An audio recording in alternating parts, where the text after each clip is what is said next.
안녕하세요. 김동석입니다. 중간선거 대충 모든 분들 잘 알고 계십니다.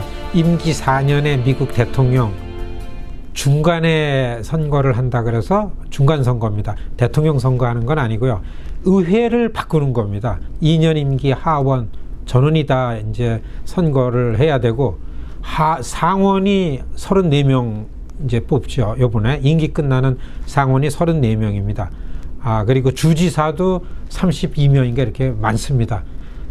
올해 중간선거가 굉장히 큰 폭의 선거면서 또 이게 올해 중간선거가 왜 중요하고 왜 특히 우리 한인들, 이 소수계들이 여기에 내용을 좀 알아야만 되냐면요. 여러분들 아시겠지만 미국의 흐름을 주도하는 정치권이 지금 요동을 치고 있습니다.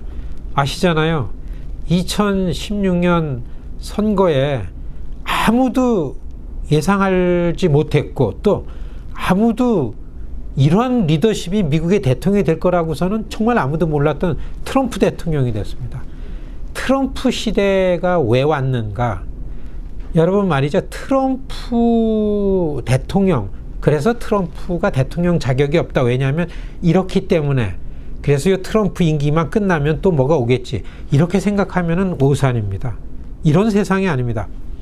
트럼프 같은 사람을 대통령으로 만들어낸 미국의 다수 시민들의 이 흐름을 우리가 알지 못하면은 앞으로 우리가 미국에 살면서 우리의 안위를 위해서 뭔가를 준비하는 데에 아무것도 못합니다. 그래서 여러분 첫 번째는 2018년 중간선거를 잘 이해하려면은 미국이 왜 이렇게 흘러가고 있는가라는 이런 흐름을 이해하는 게 중요하고요. 그런 흐름 속에서 2018년도 이 큰 중간선거가 어떤 의미가 있는가. 여기에서 일반적인 상식을 가지고서 건강하게 미국을 진보하는 역사 속에서 미국 발전을 위하는 이러한 컨셉을 가지고서 이런 시민들이 주도해서 새로운 리더십을 만들어내는가. 아니면은 여러분 갑자기 나타난 트럼프의 리더십 같은 게 계속해서 이 역사에 역류한다 그러잖아요. 이거를 막고서 역류하게 할 건가. 이래서 큰 틀에서는 중요한 겁니다. 미국의 지식인들이 오피니언 리더들이 지금 이 점을 가지고서 미국의 유권자들한테 어떻게든지 이 흐름을 바로잡아야 되겠다라고서 한 목소리로 이제 얘기를 하기 시작했습니다. 이게 여러분 한 6개월 남겨놓고 있죠. 중간선거를. 그리고 두 번째는 중간선거의 이 판도를 조금이라도 예상해 보려면은 여러분 지금 워싱턴 DC는요. 미국의 정치가 공화당이 있고 민주당이 있다. 그래서 공화당은 이렇고 민주당이 이렇다. 이런 틀을 놓고 생각하는 사람은 빵점입니다. 이런 조건을 가지고서는 어떠한 것도 예상할 수 없습니다. 그 틀이 어떻게 바뀌었냐면요. 미국의 정치권의 흐름은, 미국의 정치는 워싱턴을 주도하는 이런 기본 조건은 큰 줄거리가 있는데 이게 세 개입니다. 트럼프와 민주당과 공화당이 있습니다. 그래서 이번 중간선거를 트럼프 리더십은 아주 전략적으로 공화당 대통령이기 때문에 공화당을 자기가 이니시에이트 하는 겁니다. 그래서요, 올 1월 1일 들어오자마자 트럼프 대통령은 백악관에다가요, 백악관에서의 트럼프 시간 90% 이상을 올 중간선거 선거 캠페인에 쓰고 있습니다. 여러분, 우리 뉴욕, 뉴저지 살잖아요. 뉴저지의 크리스티 주지사를 대통령으로 만들려고 그 밑에서 빠꼼빠꼼 하면서 그 정치 컨설턴트 하던 이 젊은 30몇 살짜리를 이 브리지 게이트 만드는 그 정치 컨설턴트를 트럼프가 데려다가 올 1월 1일에 캠페인 국장으로 임명했습니다. 그게 제일 실세입니다. 뭐를 위해서? 트럼프의 올 중간선거에 공화당에 자기 사람을 확 집어넣어서 공화당의 흐름을 자기가 이제 당을 가지고 좌지우지한다. 이런 게 트럼프 대통령의 이번 중간선거의 아주 핵심 목표입니다. 그렇기 때문에 트럼프 대통령의 지금 조합은 뭐냐면은 이 435 지역구, 하원 지역구의 공화당 후보들을 일일이 한 200명 이상을 벌써 인터뷰를 일일이 했다 그럽니다. 예. 그리고 이런 사람들을 당선시키기 위해서 주로 어떤 지역이냐면 여러분들 아시겠지만 러스트 벨트라 그러죠. 이 이 중공업 지역, 미국의 기간 산업을 육성시키는 데 동력이 됐던 이런 중공업 지역, 그런데 무역이 활발해지면서 외국과의 무역하는 그런 그 경제 시스템으로 전환되기 때문에 아주 못 살게 된 주들, 가장 대표적인 게 뭐 펜실베니아, 인디애나, 오하이오, 뭐 이런 데입니다. 일리노이도 거기에 속하죠. 아이오와도 있죠. 여기요. 그 다음에는 바이블 벨트라고 있습니다. 보수 기독교인들이 세상은 백인들의 세상인 것처럼 생각하는, 이게 아직까지 미국의 유권자들의 다수입니다. 바이블 벨트와 러스트 벨트에 있는 지역구에 출마하는 공화당 후보들을 내사남으로 심는다. 이게 중간선거 트럼프의 첫째 목표입니다. 두 번째는 어떻게 해서든지 상원을 사수한다. 두 번째, 왜냐하면요, 일반적인 지금 이런 때가 아니고 미국이 한 10년 전에 이전 같았으면은 트럼프가 해낸 일들을 보면은 탄핵감입니다. 그런들 아시겠지만은 한국 같으면 탄핵을 헌재에서 하잖아요. 헌법재판소에서 탄핵을 결정을 하는데 미국은 상원에서 합니다. 지금 상원은 공화당이 한석이 많은 다수당이잖아요. 근데 만일에 중간선거에서 공화당에서 다수당의 지위를 트럼프가 뺏기면은 이 탄핵에 시달릴, 탄핵에 넘어갈 위험 부담률이 있습니다. 그래서 두 번째 목표는 트럼프가 상원을 사수한다. 좀 전망을 해보면요, 중간선거에 하원을, 보통 중간선거에서는 현직 집권당, 지금은 트럼프 당이죠.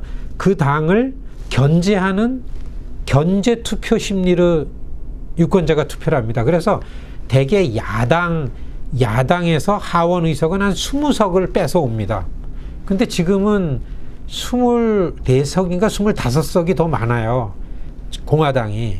그런데 아무리 반 트럼프 바람이 불어서 중간선거에서 트럼프가 진다 하더라도 하원에서는 20석 이상 넘어가지는 않겠다. 이런 게 이제 전문가들의 생각이기 때문에 중간선거에서 아무리 민주당이 잘한다 하더라도 하원은 공화당이 다수당 유지하겠다. 이게 전문가들의 예측이고요. 상원은 한석 차이니까 공화당이 뺏기는 거 아닌가. 그렇게 하지만은 또 한 가지는 어떻게 보면요, 이번에 상원 선거가 34명이 임기가 끝납니다. 이 34명 임기가 끝난 상원 중에서 민주당 소속 상원이 27명인가 끝나요. 그러니까 민주당이 27명이 선거를 치러요. 그렇지만 공화당은 8명인가 7명밖에 임기가 끝나지 않아요. 절대적으로 트럼프가 유리하죠. 한 8명만 방어를 하면 되는데 트럼프는, 근데 민주당은 27명 이상을 선거를 하니까요. 그래서 진짜 이 선거 판도를 아는 전문가들은 2018년 중간선거는 아무리 저렇게 오두방정을 떨고 업앤다운이 심하고 충동적으로 정치를 하고 뒷조사를 해봤더니만 저렇게 감이 아닌 대통령이라 하더라도 선거 판도를 보면은 트럼프가 질 확률이 별로 없습니다. 또 전문가들이 왜 트럼프가 이길 거라고 보냐면요, 여러분, 공화당의 트럼프 대통령이 저렇다고서 막 문제를 많이 지적하지만요, 지금 민주당이 더 헷갈립니다. 이럴 때일수록 선거를 이기려는 야당에서 지도부를 잘 구성을 해가지고 벌써 캠페인을 조직적으로 하면서 이길 국리를 해야 되는데, 이 민주당의 지도부인, 이게 그때서 민주당이 2016년도 대통령 선거에서 이길 수 있으려면요, 힐러리가 후보가 됐으면 안 됐어요. 이 흐름이 있잖아요. 오바마 다음에는 리사 워렌이라든지 더 그래스루트 후보들이 돼야 되는데, 힐러리 클린턴은 그래스루트 출신이 아니잖아요. 옛날에 정치 이 방식으로 돈을 모아서 돈으로 표를 사가지고 대통령이 되는 그런 방식이었으면, 이건 이제 안 맥히잖아요. 그러니까 힐러리가 억지로 힘을 가지고 후보가 됐다가 잼이 돼가지고 안 됐잖아요.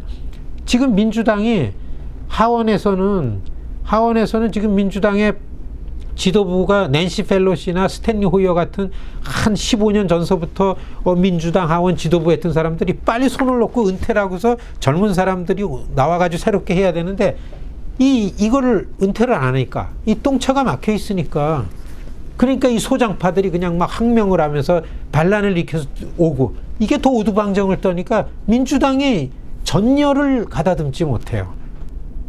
지금 중간선거를 놓고 이런 이제 혼미한 과정에 있습니다. 그러니까 지금 이 중간선거에 그래도 일반적인 시민사회의 발전적 흐름에 맞는, 빨리 맞춘 민주당이라는 거, 우린 그렇죠. 지금 이민 문제라든지 소상인 입장이라든지 아니면은 다른 일반 데일리 라이프에 관한 이슈를 보면은 누가 보더라도 이 트럼프가 내놓는 이슈에 비해서는 대도시에 밀집된 소수계들한테는 민주당의 팔리시가 훨씬 유리하죠. 세제도 그렇습니다. 그러니까 이렇게 볼 때는 민주당이 답답하게 보입니다. 이번 중간선거에 우리한테는 이렇게 해서 중요한데, 지금 염려되는 거는 어떻게 해서든지 중간선거에 그 트럼프의 리더십에 좀 그 저항이 많아가지고 이 반이민 그리고 가진 자들만을 위하고 없고 약한 사람들에 대한 사회복지 혜택이 줄어들고, 이런 방향을 우리가 좀 틀어야 됩니다.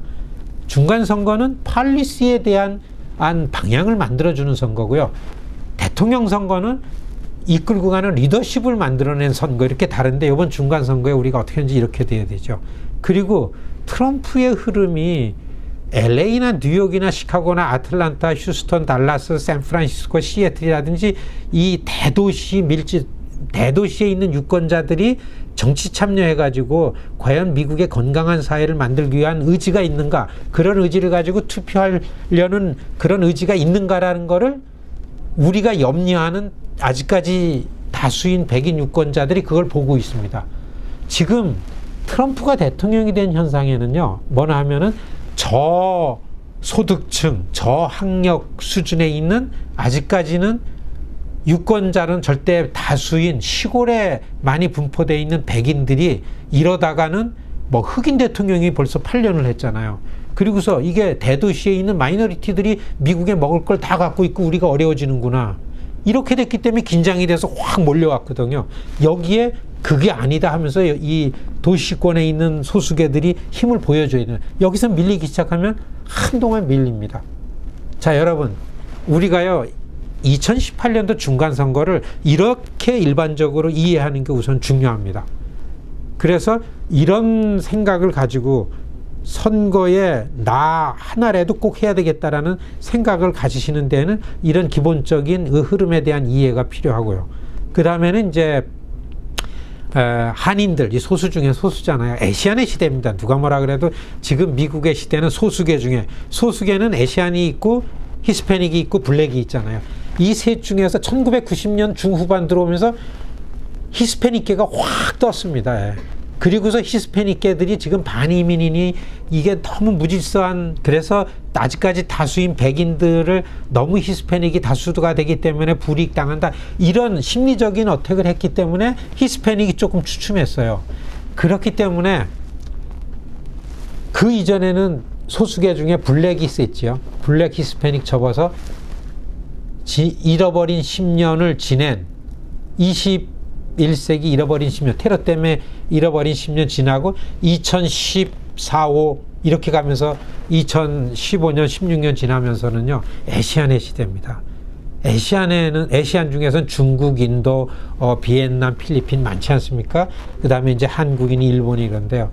결집된 면으로 많이 잘 보여져요, 한인 커뮤니티가. 그렇기 때문에 주류 정치인들이, 아시안들이 폭발적으로 에너지가 있는데, 이 중에서 가장 잘 조직되고 결집되어 있는 커뮤니티를 코리안으로 봐요, 정치 중심에서는.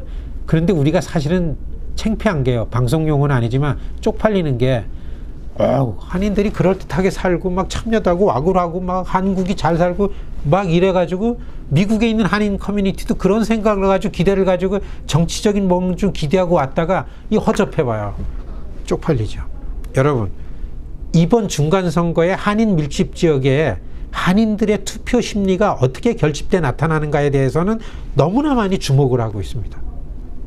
예를 하나 들면요, 차기 하원 외교위원장이 될 사람이 사우스캐롤라이나 콜럼비아, 캐피털이 콜럼비아인데 거기 지역구 갖고 있는 공화당 의원이 있어요.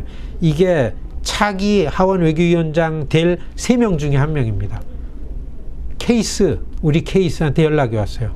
뉴욕 한인 밀집 지역에 한인들이 너무 잘 살고 너무 에너지가 있다고, 내가 외교위원장은 뭐 북문제 있고 한국, 한반도, 중국이 있으니까요. 내가 중요하니까 한인사에 나 좀 소개해라. 뭐 이런 연락이 올 정도. 이렇게 기대가 큽니다. 이 기대에 져버리면 우리 안 됩니다. 우리 2세를 위해서요. 요 정치적 힘을 올려놨는데 요 모멘텀을 잘 살려나가기 위해서 여러분, 올 중간선거 일단 관심을 많이 갖고 왜 중요한가를 알면서 적극 참여하겠다, 지금부터 그런 결심을 하고 다짐을 하는 거 여러분 중요합니다.